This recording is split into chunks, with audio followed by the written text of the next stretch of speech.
Hi everyone, my name is Shelby Hartman. I'm DoubleBlind's co-founder and editor-in-chief, and today we're here to talk about Blue Lotus. So Blue Lotus is a flower, and it's currently experiencing a surge in popularity for its relaxing and calming effects.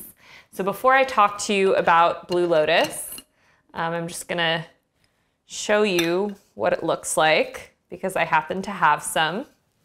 I recently tried Blue Lotus for the first time in tea form. I was actually in my friend's beautiful land in Costa Rica, and she brought out some Blue Lotus and steeped it in a tea in the evening and was talking to me and some other people about the potency of dream work and of working with different plants that can support dream work.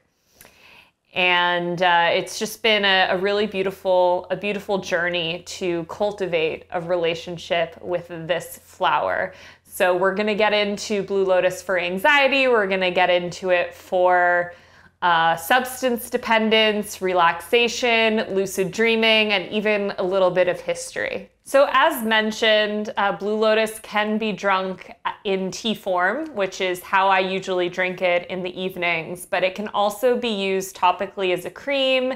It can be consumed in tincture form, and it can also be smoked as an herb on its own or combined with other herbs such as cannabis, rose, lavender, dabiana, really whatever you want. Blue Lotus has been considered a sacred flower for a long, long time, going back to ancient Egypt.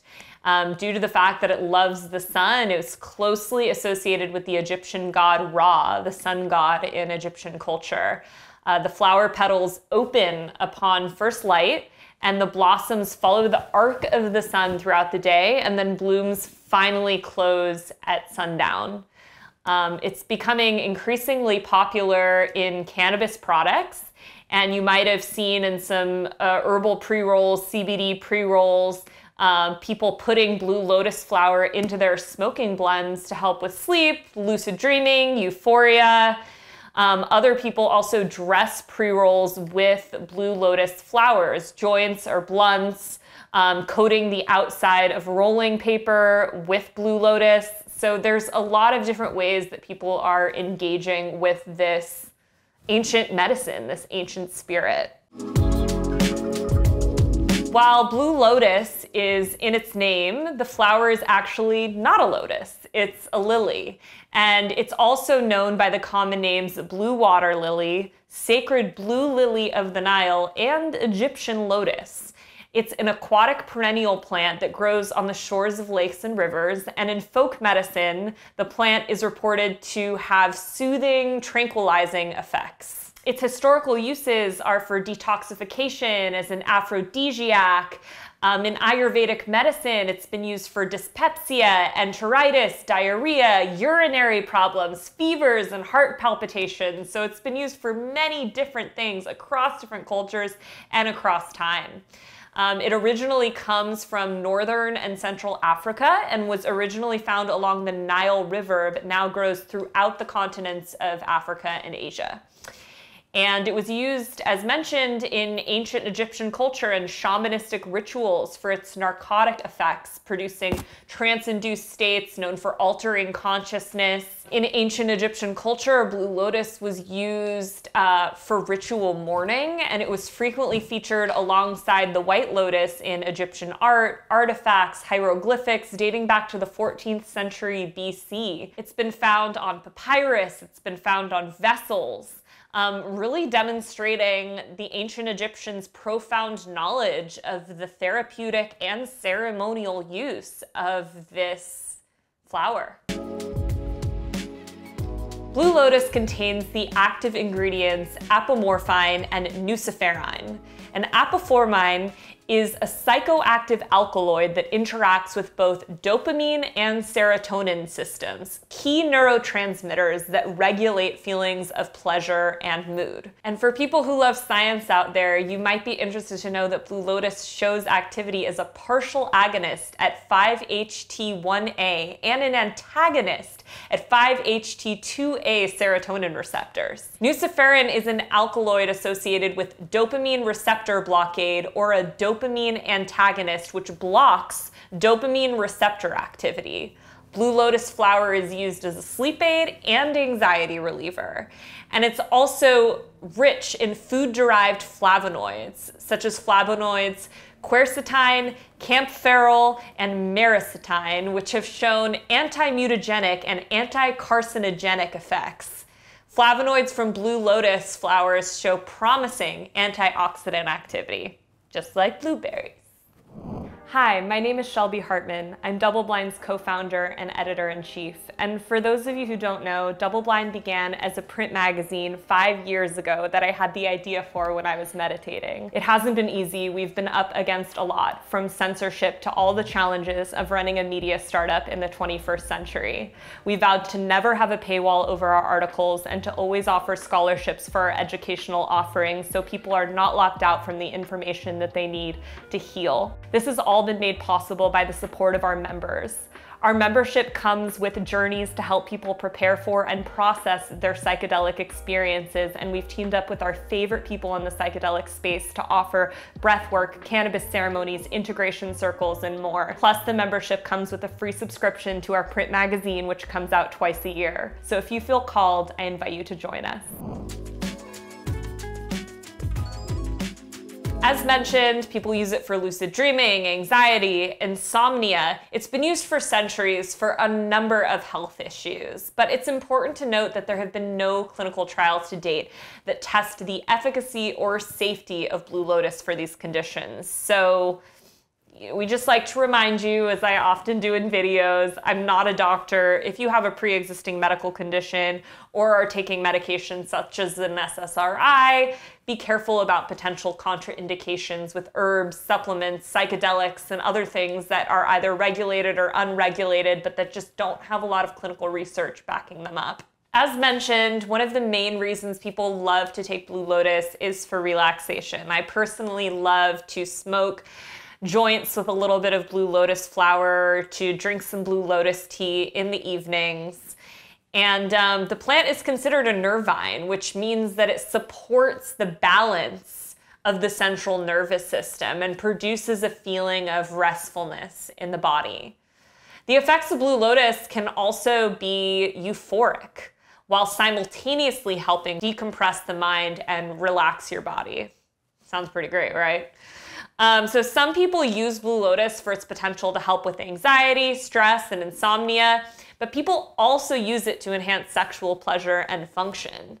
Again, there's a limited amount of scientific evidence to actually support these uses, and further research is needed to determine the plant's safety and efficacy. In terms of using Blue Lotus for mental health, there is some research which shows that it may help with depression, anxiety, insomnia, and even schizophrenia.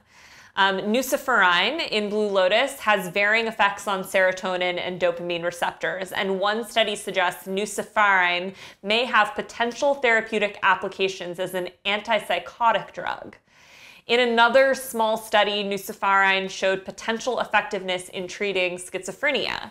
And nuciferin receptor profile is similar to the profile of the most successful antipsychotic drugs on the market right now, such as clozapine. So I'm also going to note that some small animal studies have shown the promise of the active compounds in Blue Lotus for substance dependence, such as the dependence on alcohol and nicotine. And some limited scientific data has even demonstrated that Blue Lotus flower can help to improve symptoms of Parkinson's disease, such as tremors and muscle rigidity. But there have been no clinical trials to test the efficacy or safety of Blue Lotus among these populations.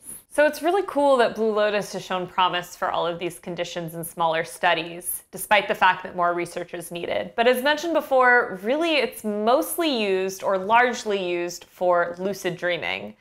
In popular culture, some people use blue lotus flower to induce lucid dreams, which is basically a type of dream where the dreamer is conscious of the fact that they are dreaming. And in it, you know, when you become aware of the fact that you are dreaming, the idea is that you can kind of manipulate aspects of yourself or your dreams.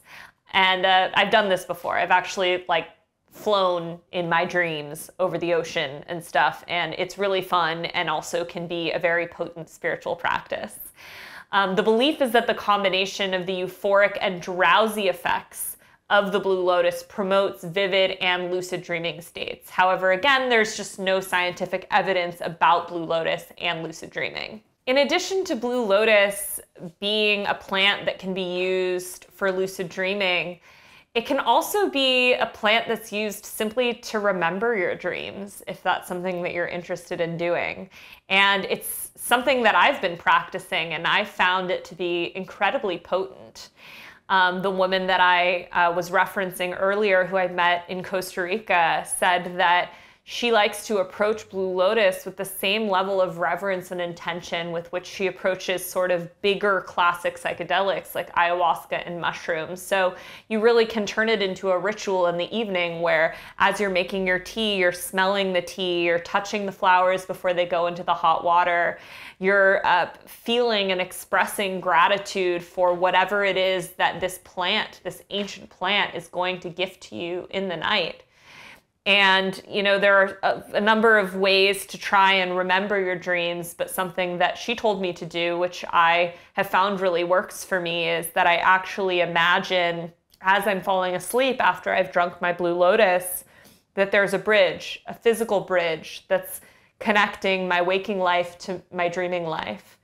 And I imagine myself walking across this bridge, and as I'm falling asleep, I walk across the bridge and I say to myself, I will remember my dreams tomorrow.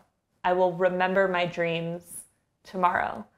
And it might sound crazy, but it's that simple and it works. And then of course, as with a lot of dream practices, you know, it's very helpful to have a journal by your bed so that when you wake up and you remember your dreams, you write them down right away. Because a lot of times what can happen is that we don't think that we've dreamt, or we don't think we've remembered our dreams, and actually it's just because we jump out of bed or we turn on our cell phones or whatever it might be, and we lose the memory.